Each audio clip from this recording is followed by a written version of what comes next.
My name is Ensley Woods, and I was 28 years old when a neighbor called to tell me my grandmother had died, because my own parents didn't think I needed to know. 10 years earlier, my mom and my dad had set 2 suitcases on the front porch, 2 weeks after my 18th birthday, and changed the locks while I stood there holding my backpack. Now they were sitting in the front pew at Nana's funeral, and my mother was squeezing my hand like she'd done it every day for a decade, whispering, "We should talk about the estate, sweetheart. As a family." They thought they were coming back for money. What they walked into was the one room in America where my grandmother could still speak for herself. And what the judge read out loud on page 4, that part, nobody in my family saw coming. Including me. Welcome back to Calm Drama Stories, where family secrets come to light, and quiet people finally get their say. If you've ever been made to feel like you owed your family your whole life, this one's for you. Drop a comment below, tell me where you're listening from, and be sure to subscribe. I was on shift when Ruth called. I'm a hospice nurse, and that Tuesday in March I was sitting with a patient across the county, holding his hand through the quiet of 4 in the morning, when my phone buzzed in my pocket. I stepped into the hallway. Ruth Delgado had lived next door to my grandmother for 30 years, and she was crying so hard I couldn't understand her at first. Marlene Woods had died in her sleep sometime before dawn. Peacefully. In her own bed. In her own house. Which was the only way she would have accepted the arrangement. Then Ruth said the part that put ice in my spine. "Honey, your parents have known since 7 this morning. I waited all day for you to come. When you didn't, I figured nobody told you." It was after 4 in the afternoon. 9 hours. My grandmother had been gone 9 hours, and the 2 people who called themselves her family had let me find out from a neighbor. I drove the 20 minutes to Maple Glen with my hands steady on the wheel, because hospice teaches you to fall apart later, on your own time. Her porch light was on. It clicked on every evening at 7, and it was burning now against the dark like nothing in the world had changed. On the front door, someone had taped an index card in my mother's tidy loan officer handwriting. Contents inventoried. Please do not remove items. Signed, G and P Woods. She had been dead less than a day. My parents had already made a list of everything inside that house. I had seen nothing but the porch light.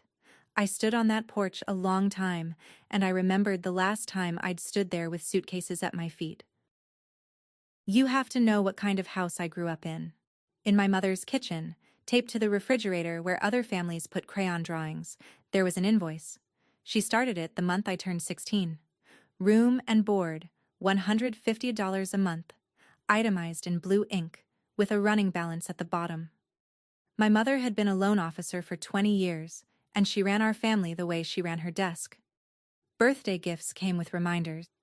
That coat wasn't cheap, Ensley. Remember what we do for you? Every kindness was recorded somewhere, gathering interest. My dad never argued with the system. He sat behind his newspaper at the table like a man waiting out weather, and when I looked to him, he'd give me this small, apologetic shrug, as if the ledger were a law of nature and not his wife's handwriting. Then there was Nana's kitchen, 6 streets over. Saturday mornings, pancakes on a griddle older than my father, coupons clipped and sorted in a shoebox, coffee so weak you could read a newspaper through it. I asked her once, when I was maybe 12, what I owed her for gas money after she'd driven me to a school thing. She laughed so hard she had to sit down. "Eat your pancakes," she said. "You don't owe me a thing. You never will." Same last name, same town, 2 different countries. I spent my whole childhood crossing the border between them and wondering why love cost so much in one house and nothing at all in the other.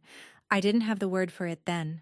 I just knew that in one kitchen I was a daughter, and in the other, I was a debt. And in the spring of 2014, the 2 countries went to war. In April of 2014, when I was 17, Nana had a stroke. A small one, the doctors said. It clipped the edge of her speech for a few weeks and left her right hand slower than she liked, and she attacked her recovery the way she attacked a sale bin, with a list and no patience. I drove her to physical therapy every afternoon after school in her old Buick. That's how I got to watch what my parents did next. My mother showed up to the hospital with a folder. Inside were brochures for a place called Willow Crest Senior Living and a printout from a realtor with an estimate on Nana's house. Nana was still slurring her R's, and my mother was already pricing the walls around her. She told the relatives she was getting ahead of things. She told the doctors she was the responsible one in the family. She used the word manage so many times it started to sound like a threat. Nana said no. She said it slowly, but she said it. And that should have been the end of it. Except a few weeks later I came downstairs at night for water and heard my parents at the kitchen table with the calculator out. My mother was saying words I'd never heard before. Petition, power of attorney, guardianship. My dad was saying, "If you think it's best, Pam." I was 17. I stood in the dark hallway of the Ledger house and Googled the words on my phone, and my stomach dropped through the floor. My mother wasn't planning to help her mother-in-law recover. She was planning to ask a court to declare Nana incompetent, take over her money, and sell her house. And 3 weeks later, she filed the papers for real. Here is what my parents didn't count on. When somebody files to have a person declared incompetent in Ohio, the court doesn't just take their word for it. It sends someone to look. The court investigator was a tired woman with kind eyes and a clipboard, and she came to Nana's house on a Thursday in July while I was there after therapy. She watched Nana make coffee, pay her water bill at the kitchen table, and name the current president, the year, and the exact price of ground beef at Hartman's Grocery, which Nana considered the only current event that mattered. Then the investigator asked me questions, out on the porch, alone. I was 17, and I understood with perfect clarity that both countries were listening. I told the truth. I told her Nana cooked her own meals and balanced her own checkbook. I showed her the little school notebook where I'd been keeping our therapy schedule, every session logged in gel pen, 5 months of Tuesdays and Thursdays. I told her my grandmother was the most competent person I knew, and that nobody in that house needed managing. Dr. Patel, Nana's doctor for 20 years, told the court the same thing in writing. In August of 2014, the petition was denied. Nana kept her house, her money, and her name. My mother didn't scream. That's the thing people get wrong about her. She came out of that courthouse with her chin level, drove me home in a silence you could stand a spoon in, and said one quiet thing at a red light without turning her head. "You'll learn what loyalty costs, Ensley." I thought it was just something bitter people say. 2 months later, I found out it was an invoice. I turned 18 at the end of September. 2 weeks later, I came home from my shift at the pancake barn and my key didn't work. The porch light of the Ledger house was off, but I could see the shapes on the welcome mat. 2 suitcases, packed neat, and my backpack from junior year set on top like a bow. My mother opened the door about 4 inches, the chain still on, and she wasn't angry. She was composed, the way she was at her desk when she declined somebody's loan. "You're 18 now," she said. "You made your choice in that courtroom. Family is a ledger, Ensley, and you are deep in the red." Behind her, at the edge of the hallway light, I could see my dad's shadow behind the curtain, not moving. And that shadow told me everything about him I would ever need to know. The door closed. The deadbolt turned. I stood on the porch of the house I grew up in doing math no 18-year-old should do. How much was in my checking account? Whose couch I could ask for? How many shifts until first and last month's rent? Then I picked up the suitcases and walked 6 streets in the October dark, and I knocked on Nana's door at 11 at night. She opened it in her robe. She looked at me and at the suitcases, and she didn't ask one question. She just reached past me and flipped a switch, and the porch light came on over my head, warm and yellow.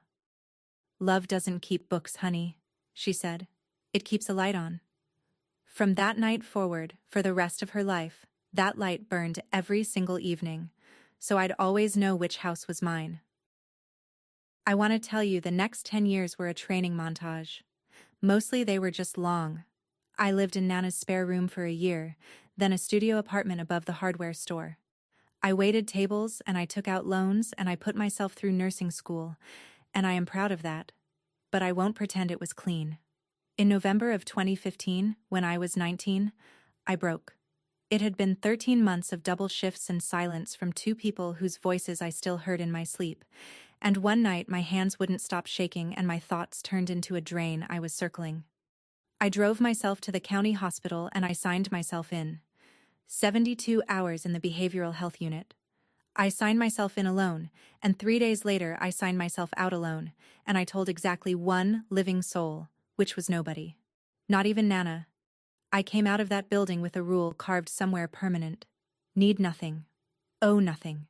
If no one holds anything of yours, no one can drop it.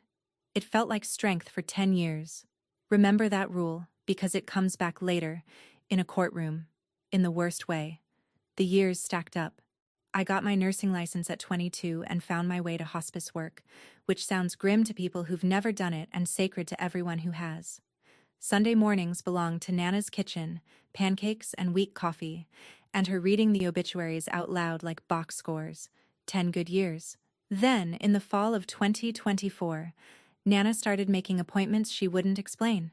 Driving herself downtown to see a lawyer named Harriet Cole, and coming home with her mouth pressed flat like a woman sealing an envelope. The diagnosis came in October of 2024. Congestive heart failure, end stage, and Nana took the news the way she took a coupon that had expired, with brief irritation and immediate planning.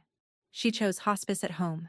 And because life enjoys irony, the case went to Corrin County Hospice, the agency I work for, though not to me.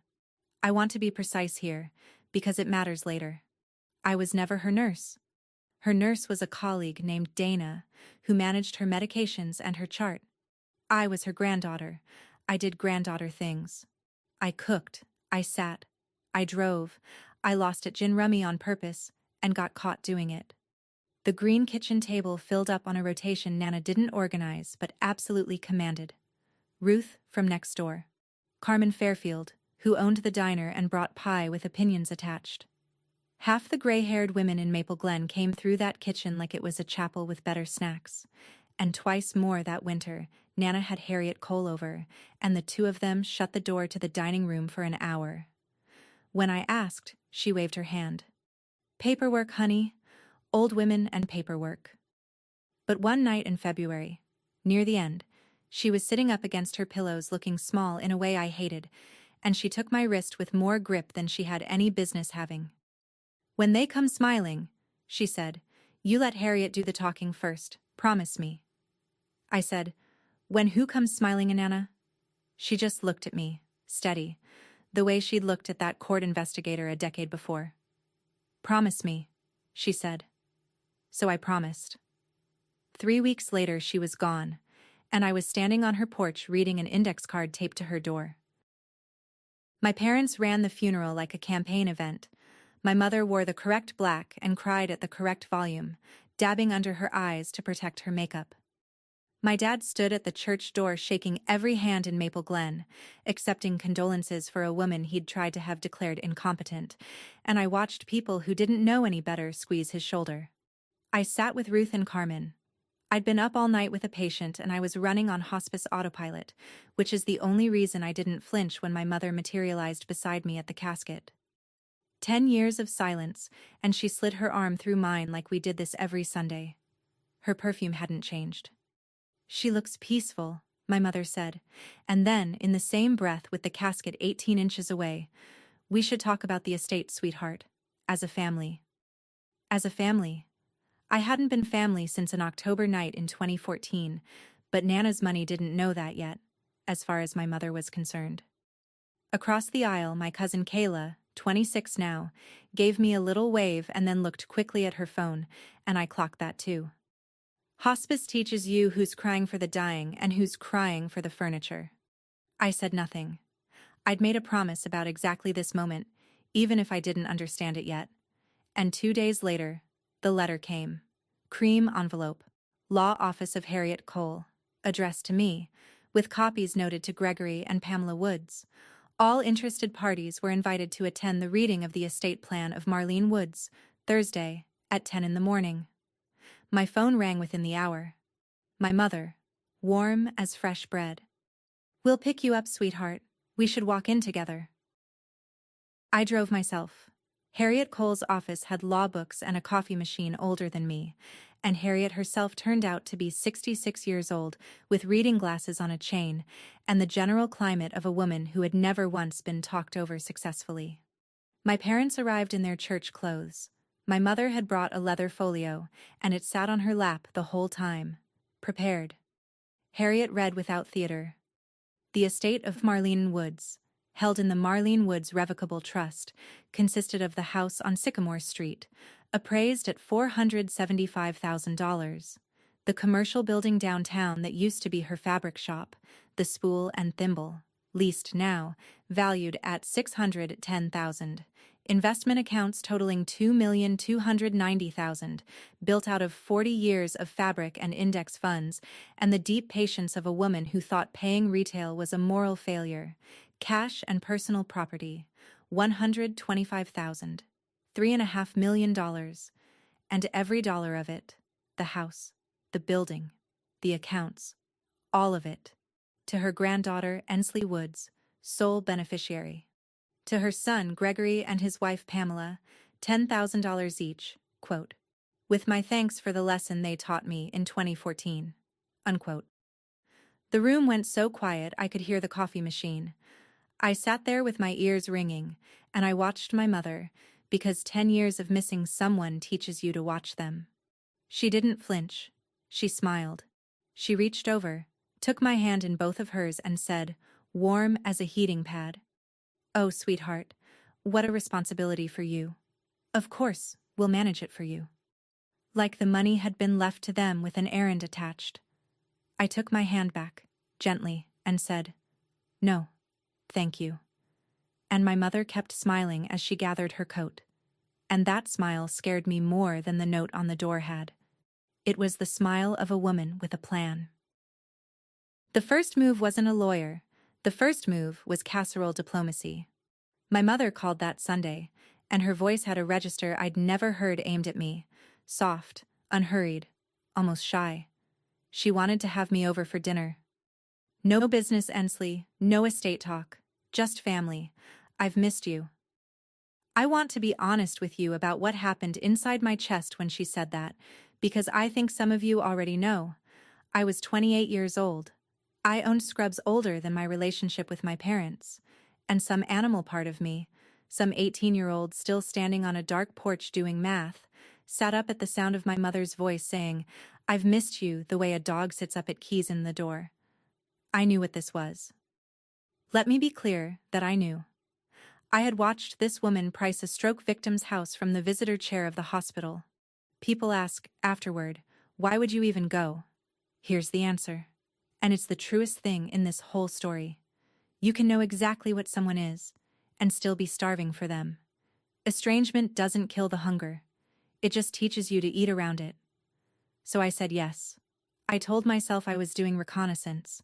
I ironed a blouse like it was armor, drove the 40 minutes to Dayton, to a brick house with no porch light burning, and I sat in my old chair at my mother's table. And for 1 hour, I'll admit it to you and to nobody else, it was nice. The pot roast was the same. The stories were the same.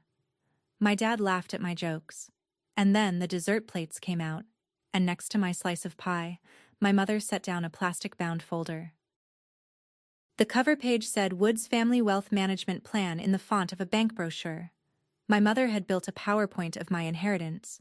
Inside, in tabbed sections, was the whole architecture.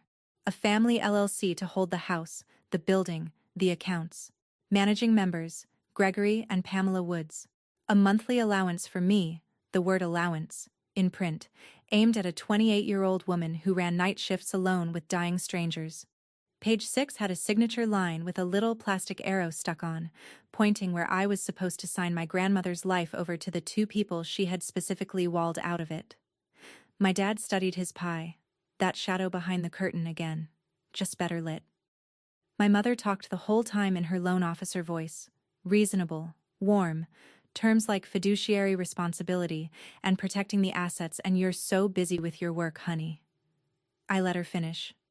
Hospice teaches you that too, letting people finish. Then I closed the folder, set it by my plate, and said, "Thank you for dinner.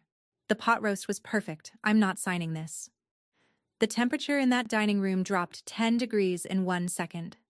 My mother looked at me for a long moment, and the softness went out of her face like a switch had been flipped somewhere at the main breaker, and what was left was the woman from the courthouse parking lot in 2014.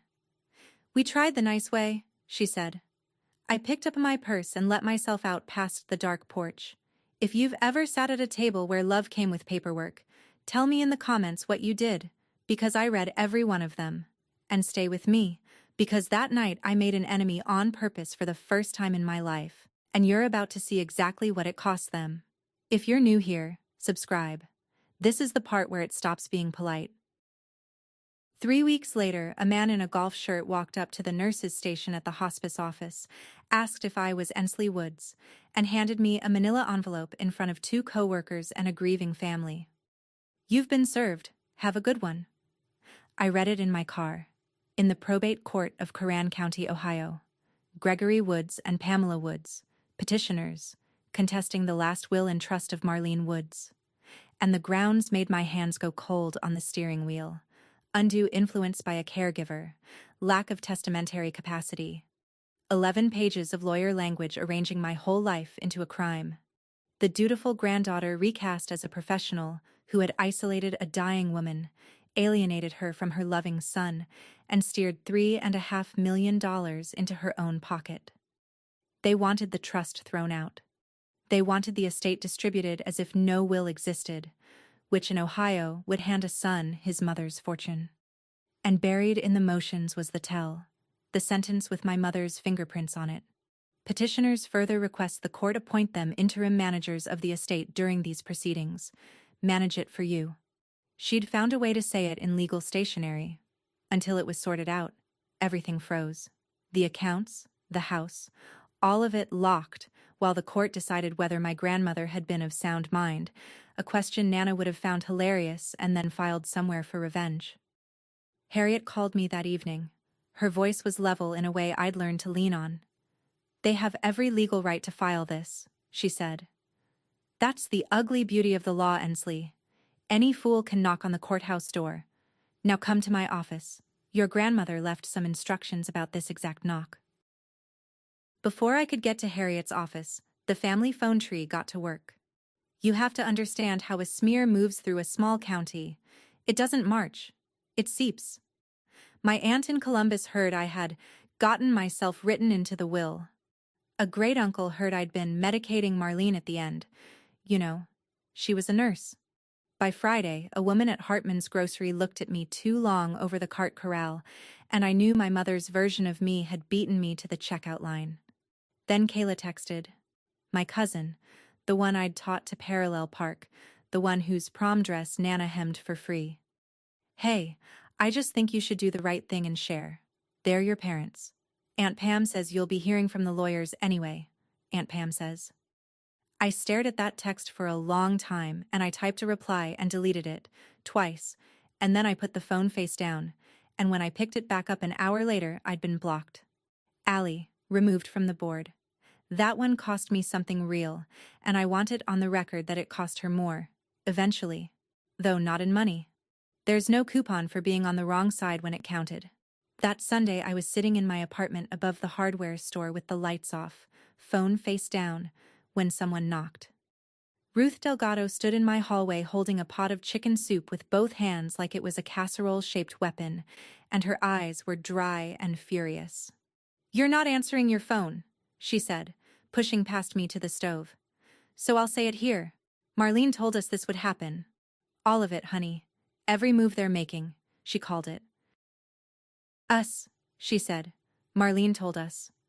I wanted the rest, but Ruth only patted my hand and said Harriet did the explaining in this outfit. She just did the soup. 2 things happened that week. First, Harriet, as trustee, asked me to move into Nana's house. An occupied house is an insured house, an empty one is a liability, and the court fight could take a year. My parents' lawyer objected within a day, calling it the caregiver occupying the disputed asset. Harriet replied in writing that the trustee had made an operational decision and the petitioners were welcome to bring it up with Judge Marsh. So I packed the same 2 suitcases, out of some instinct I won't examine, and I moved 6 streets over, into the house where the porch light was. Second, the first night there, I went looking for the switch. I wanted to be the one to turn it on, the way she'd turned it on for me.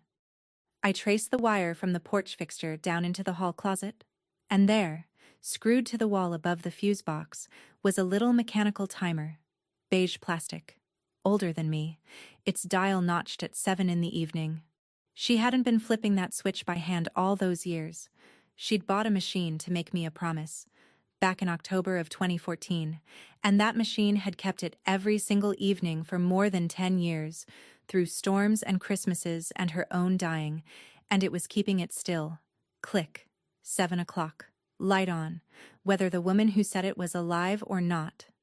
I sat on the closet floor and finally came apart, quietly, on my own time. Then I did something that didn't come natural. Ruth knocked that evening with soup number 3, and instead of telling her I was fine, which was my whole personality, I opened the door all the way and let her in. She looked around the kitchen, at the green table, and said, "Good. Now, has Harriet shown you the letters yet?"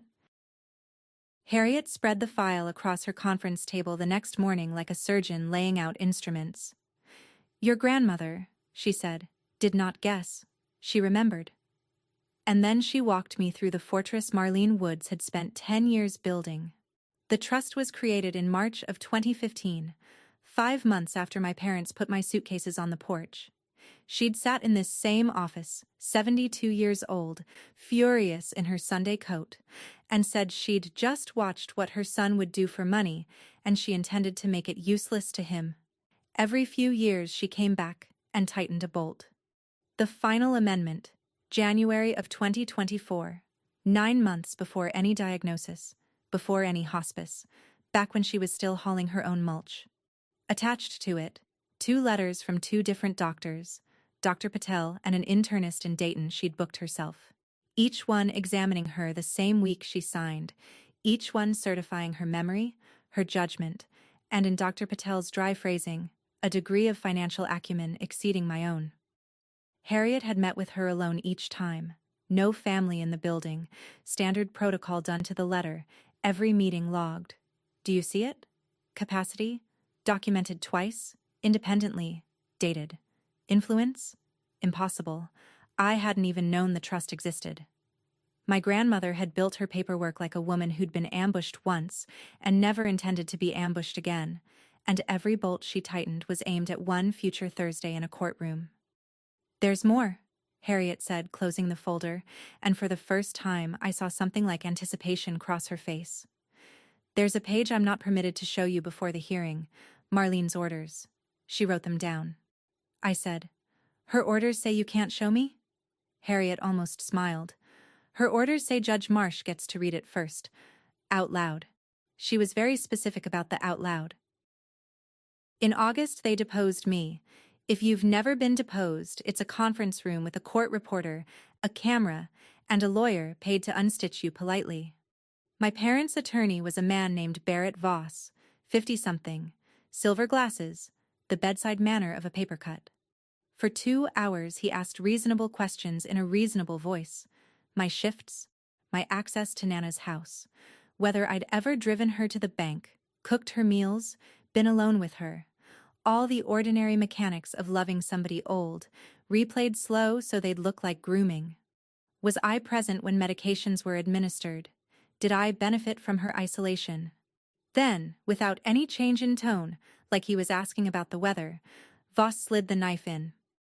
"Ms. Woods, have you ever been admitted to a psychiatric facility, voluntarily or otherwise?" The court reporter's hands kept moving.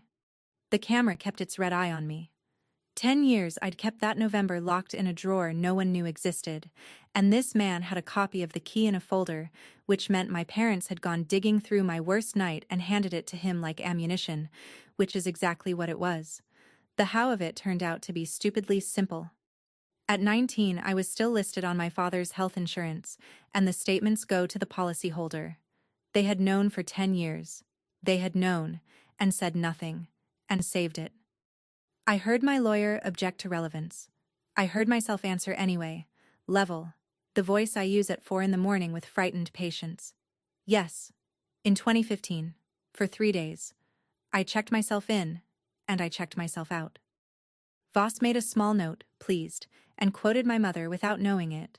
Or maybe knowing it exactly. Debts of gratitude are still debts. Wouldn't you agree? I didn't answer that one. When it ended, he squared his papers like a man clearing a dinner table and said, "We'll see you at the hearing, Miss Woods. Unless your family would rather settle this like a family."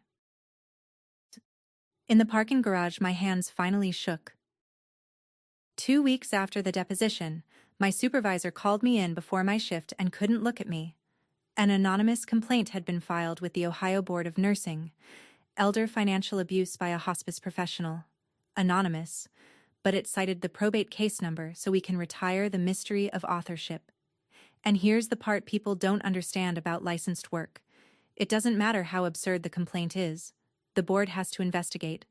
The process takes months. And while it grinds, an agency that cares for the dying cannot staff a nurse under an abuse investigation. Nobody was cruel about it. That almost made it worse. My supervisor's voice wobbled when she asked for my badge, and I unclipped it and set it on her desk. 6 years of night shifts in a rectangle of laminate, and I walked out through the lobby past a wall that said dignity in 4 languages. Understand what they'd found. The trust was a fortress, so they'd stopped shooting at the fortress. They were shooting at me. The license was the one thing I'd built entirely alone. No inheritance, no help, 12-hour nights and a state exam, and my parents had figured out that it was the one thing of mine the court couldn't protect. By then my savings were nearly gone too. The trust could pay Harriet to defend the trust. That's the law. But the trust could not pay for my private lawyer or my licensed defense, and 18 of my $21,000 had already gone out the door. That night I sat in my car outside Nana's house and watched the porch light click on at 7, right on schedule. A dead woman keeping her promise while I figured out how to keep mine. Then an email arrived from Voss's office. His clients, it said, remain open to a family resolution. The people who set the fire were selling extinguishers. If your family has ever turned the law into a weapon, tell me in the comments. I read everyone. And stay close, because the next hearing is the one from the title. The one where the judge turned the page.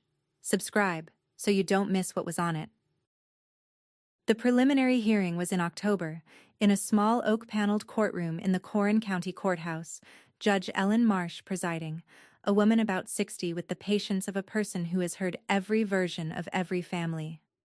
My parents sat at the petitioner's table in their church clothes. My mother was serene. She whispered something to Voss and smiled, and I watched her scan the room like it was already hers. And honest to God, I think in her mind, this was the finish line, the day the court would hand a responsible adult the keys. Judge Marsh put on her glasses and paged through the trust in the quiet. Then she stopped turning pages. "Counsel?" she said to Voss. "Before we schedule anything. Has your client read Article 9 of this instrument?"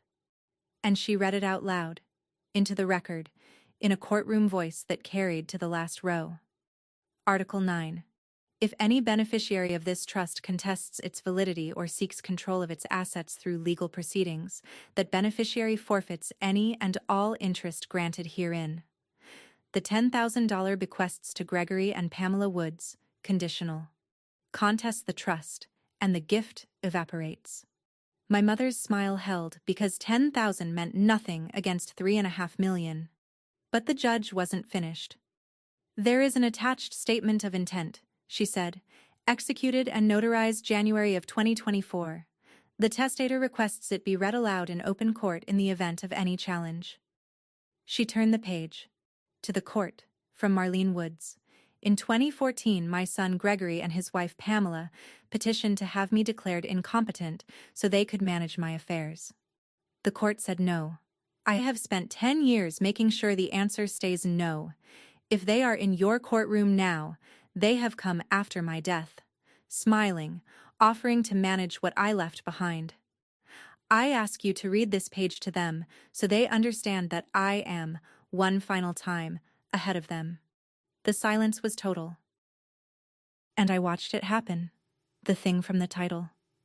My mother's smile didn't break. It just drained. From the eyes down, like something unplugged. My grandmother had predicted their exact play, in writing, 16 months before they made it, and every stranger in that room had just heard it. Voss rose anyway and asked for an evidentiary hearing on undue influence, because if the trust itself fell, Article 9 fell with it. Judge Marsh granted it, set it for 6 weeks out, and I would swear on the green table she looked at my parents a half-second longer than she needed to. In the hallway after, my mother walked straight to me, close, perfume unchanged, and said, quiet enough that only I could hear it, "You think a dead woman can protect you?" 3 nights later, my dad came to the house alone. I found him standing at the bottom of the porch steps, inside the circle of the light, not knocking, a 59-year-old man holding his car keys like a hat. I stayed in the doorway. He looked older than the funeral. "Your mother wasn't always like this," he said, and then he told me a story I'd never heard in all my years as their daughter. My mother's mother died in 1991 when my mom was 23. There was no estate. There was a shoebox. Bills, collection notices, a repossessed car, a funeral nobody could pay for. My mother worked 3 jobs to bury her own mother and spent 2 years paying off a dead woman's debts, and she came out of it with one conviction welded into her, that money left loose is a knife left on the floor, and that the person who grabs it first and controls it is the one who loves the family most. "She thinks she's protecting you," he said, "from ending up like her mother. She can't hear how it sounds." For a second, standing in Nana's doorway, I saw it. The whole sad machine of it. A scared 23-year-old building a ledger so the floor could never fall out again, and I felt the pull of that old ache. And I want you to know, pity is real, even when it changes nothing. Because here's what I said. "And you? What's your story?" He looked at his keys, the shadow behind the curtain, the silence behind the newspaper. 40 years of "if you think it's best, Pam." "Just give her something, Ensley," he said finally. "She'll stop. We can be done." Not, "I'm sorry." Not, "She's wrong." An installment plan. I said goodnight and closed the door, gently, and 3 days later my mother offered me the one thing money can't buy, and I almost took it. It came in her handwriting, 4 pages, and it was the letter I had been writing for her in my head for 10 years. "Ensley, my firstborn. Not a day has passed. We can withdraw everything, the case, the complaint, all of it. Tomorrow. Come home. Sunday dinners, Christmas, your room. We'll be a family again, the way your grandmother would have wanted. All we ask is that the estate be divided fairly and managed properly, by all of us, together." I sat under the porch light with those pages until 2 in the morning. "I'm not going to perform strength for you here." I read it 9 or 10 times. The animal in my chest, the one that sat up at her voice on the phone, was howling. Because this was the actual prize, wasn't it? Not the money. This. The door reopened, the ledger burned. My mom and my dad at a table with me and nobody keeping score. I had testified against them at 17 and been billed for it ever since, and here was the invoice marked paid in full. All it cost was everything Nana spent 10 years building, handed over to the people she built it against, plus one signature agreeing that their love had been a reasonable price all along.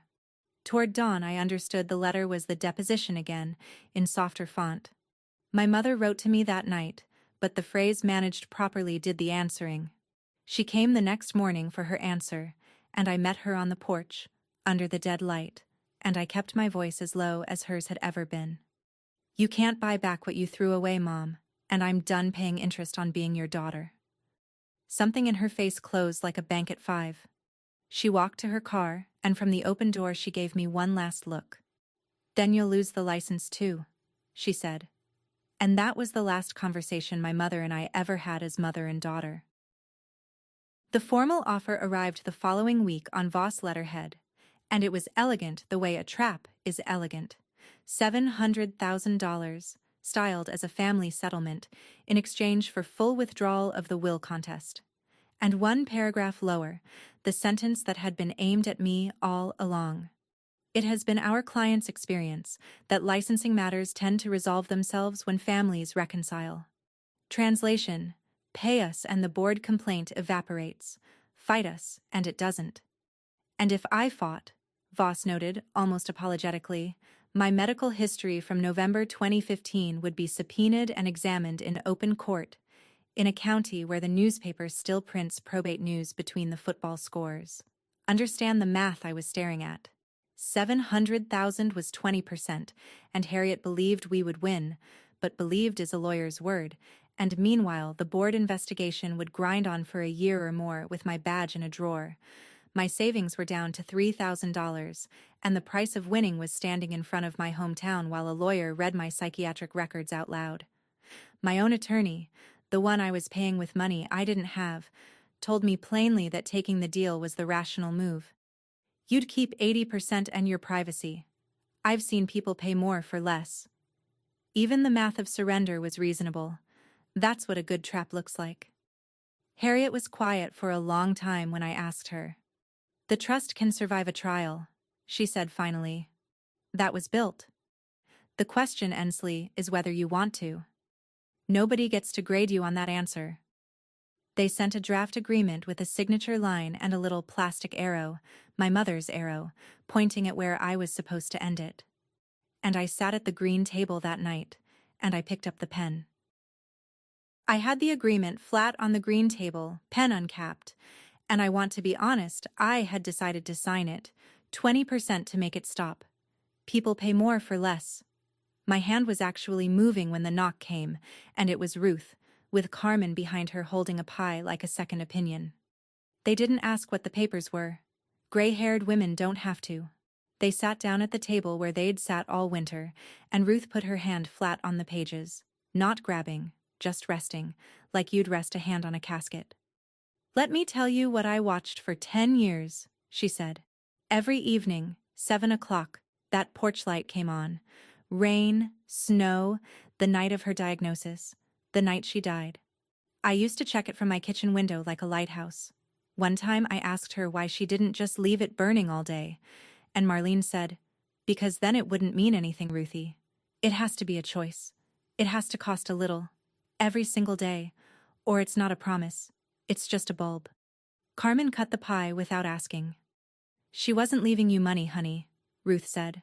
Money was the smallest thing in that house. She was leaving you witnesses. I looked at the signature line, at the little plastic arrow, and Ruth asked the question I have thought about every day since. You've been paying for their love your whole life, Ensley. Whatever this paper costs, add it to that pile. What's the interest rate? I sat with that. Then I picked the agreement up, squared the pages the way Voss had, and tore them in half, and the sound was the best thing I'd heard since Nana laughed. Nobody at that table knew yet what I was going to do instead, including me, until I said it out loud. To beat their story, I have to tell mine, all of it, under oath. Here is what I understood at that table, and if you take one thing from my story, take this. Their entire artillery, the deposition, the complaint, the settlement letter, all of it ran on one fuel: my silence. The 72 hours was only a weapon while I treated it like a wound. A secret can be extorted. A story can't. So the next morning I sat in Harriet's office and gave my instructions, and for once in my life I did not soften them. No settlement, no counteroffer, no delay. And then the part that made my own lawyer blink. I would sign a waiver and release my behavioral health records myself, voluntarily, into the case, before Voss could subpoena a single page. You cannot threaten to expose what a woman has already laid on the table in her own handwriting. The blackmail died in that signature. 18 months of leverage gone in one stroke of a pen, my parents never saw coming. Because people who keep ledgers cannot imagine giving away the thing you could charge the most for. Then we built the witness list. And it wasn't lawyers. It was Dr. Patel and his 20 years of charts. It was Dana, the hospice nurse who actually ran Nana's case. And it was the green table, Ruth, Carmen, the whole gray-haired nation of Maple Glen, the people who had watched a porch light burn for 11 years and knew exactly who it burned for. Harriet looked at the list a long time. "Your grandmother said you'd get here," she said. "She hoped it wouldn't cost this much." The night before the hearing, I ironed my scrubs out of habit, stood there holding the uniform I wasn't allowed to wear, and hung it back up, and chose the gray dress instead. In 6 hours, the whole county would hear about the worst night of my life. From me, first. The evidentiary hearing opened in November, and the courtroom was full, which in Corrin County means the church crowd, the diner crowd, and a reporter from the county paper with a fresh legal pad. Voss went first, and I will give the man this: he was good. For one entire day he built a woman out of my outline, a trained medical professional, embedded in a dying widow's home. Access to her routines, her moods, her medications. A granddaughter with, and here he let the pause do the work, a documented psychiatric history, who stood to gain $3.5 million from an old woman's altered estate plan. My mother testified in a blue suit with a tissue in her fist, and she was devastating, poised, wounded, reasonable. We only ever wanted to manage things properly. Ensley is fragile. She's been fragile for years. We were trying to protect her and my mother-in-law both. She had grieved more convincingly on that stand than she had at the casket. Then Kayla, my cousin, 26 years old, avoiding my eyes, testifying that I had kept to myself and gotten close to Mrs. Woods at the end, 2 innocent facts arranged into fingerprints. That was the day I learned you can lose a person twice. The judge listened to all of it without a face. Ruth sat behind me the whole day, and behind her Carmen, and behind Carmen, 3 rows of gray heads that had no legal function at all, except that Judge Marsh could count. When they adjourned, Voss packed his briefcase looking like a man ahead on points, and honestly, he was. Judge Marsh looked over her glasses. "Ms. Woods, the court will hear you tomorrow morning, 9 o'clock. That night the porch light clicked on at 7, and I sat under it and practiced nothing, because Nana always said the truth doesn't need rehearsal, it just needs a witness willing to go first. I took the stand at 9 in the morning in the gray dress, and I used the only voice I own, the 4 in the morning voice, the one for frightened people in dark rooms, low and level and unhurried. And I told it. All of it. October 2014, 2 weeks past my 18th birthday, the key that wouldn't turn, 2 suitcases packed by my mother with the sweaters folded, because she folds everything, even an abandonment. My father's shape behind the curtain, my mother's voice through 4 inches of door. Family is a ledger, Ensley, and you are deep in the red. And I watched the court reporter type my mother's sentence into the permanent record of the state of Ohio. I told them about the 6th Street walk in the dark and the porch light coming on. And then, because it was mine to tell now, I told them about November 2015. 19 years old, 13 months into exile. The night my hands wouldn't stop and my thoughts turned into a drain. The drive I made alone to the county hospital. The form I signed alone. The 72 hours. The form I signed to leave. Alone. Counsel has called me fragile, I said. And I looked at nobody except Judge Marsh, and I kept my voice exactly where I keep it at a bedside. I checked myself in at 19 with no one to call, and I checked myself out and finished nursing school and spent 6 years sitting with this county's dying. I'm told that's a psychiatric history. On my ward, we call it surviving. Then Harriet stood and read into the record my waiver. Every page of those records released by me, voluntarily, weeks ago, and I watched the leverage my parents had mined out of my worst night turn to vapor in a silent courtroom. Last, the dates, laid out plain. The trust was born in March of 2015, 5 months after the porch. Amended for the last time in January of 2024, 9 months before the diagnosis, 2 doctors certifying her mind the same week. My grandmother didn't change her plan because I got close to her money, I said. She changed it because she watched them come for hers. I stepped down. My mother was staring at me, and behind all that composure something had begun, very quietly, to slide. Then came the afternoon I want read at my funeral. Dr. Patel, 20 years of charts, 2 capacity letters, and the flat professional opinion that Marlene Woods had, a degree of financial acumen exceeding my own. Dana, the hospice nurse of record, walking the court through every medication log, every visit note, confirming under oath that I had never once handled her chart, her drugs, or her paperwork, that I was, in the file, listed only as family. And then the gray-haired nation took the stand one by one, and the courtroom stopped being Voss's. Carmen, who'd fed half the county, telling Judge Marsh that Marlene planned this trust, the way she planned everything, ma'am, sober as a hymn and twice as loud. And Ruth, 71 years old, hands folded, 30 years next door. She testified about the porch light. The timer set in October of 2014, the bulb she watched from her kitchen window every evening for 11 years. Rain, snow, holidays, the night Marlene died, still burning. That light was for the girl, she said. Everyone on Sycamore Street knew what it meant. It meant that child had a home whether her parents wanted her or not. Voss tried to cross her. He suggested elderly neighbors misremember things, and Ruth looked at him over her glasses the way you'd look at gum on a pew. Old women notice things, young man. It's all we do. The gallery laughed, and Judge Marsh let them. And that's when my mother broke.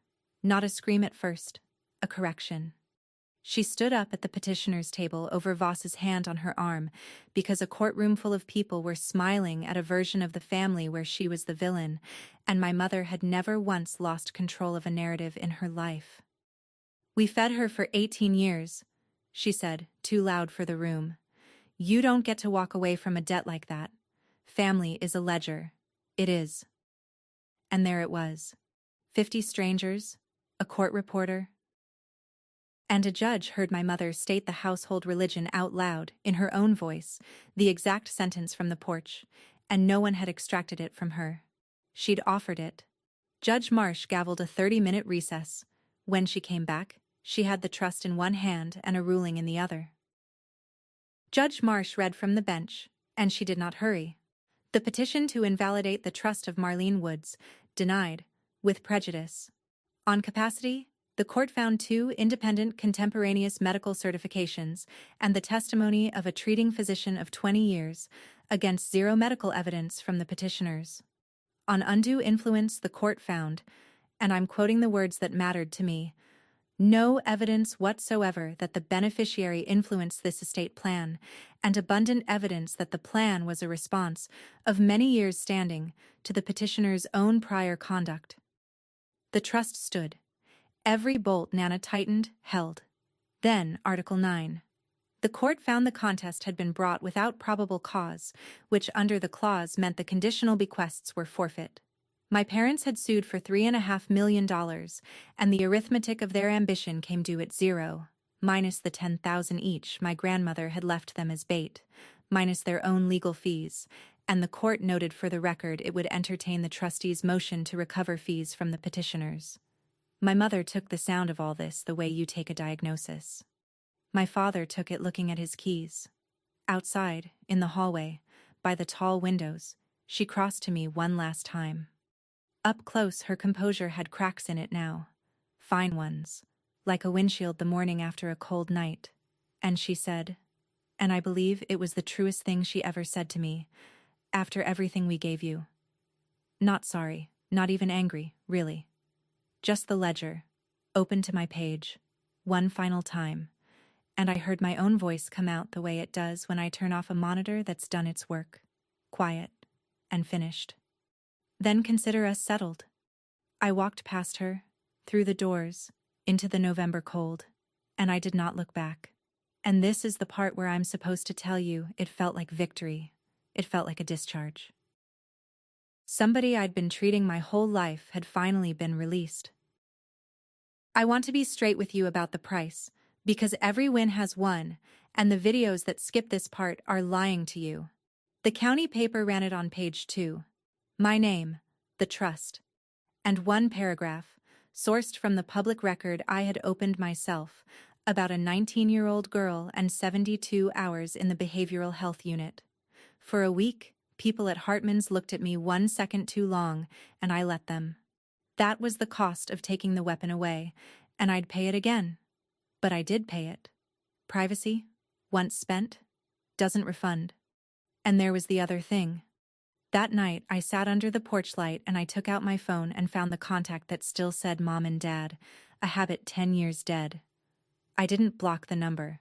Blocking is for doors people might knock on. I just deleted it, and the screen asked, was I sure? And for the first time in my adult life, the answer was clean. The girl who kept a door cracked open for them was gone. I'd left her on the stand, under oath, where she finally got to matter. 6 weeks after the ruling, the Board of Nursing closed the complaint, unsubstantiated, and my supervisor handed my badge across her desk with wet eyes and a speech she couldn't finish. My first shift back, an 80-pound farm widow held my hand at 3 a.m. and told me I had calm hands, and I had to step into the hallway for a minute on my own time. The house came fully mine when the appeal window closed, and I did what Nana would have done with it, which is to say, nothing dramatic and everything deliberate. The green table runs full again on Sunday mornings. Ruth and Carmen and the gray-haired nation, pancakes on the old griddle, coffee still criminally weak because some recipes are load-bearing.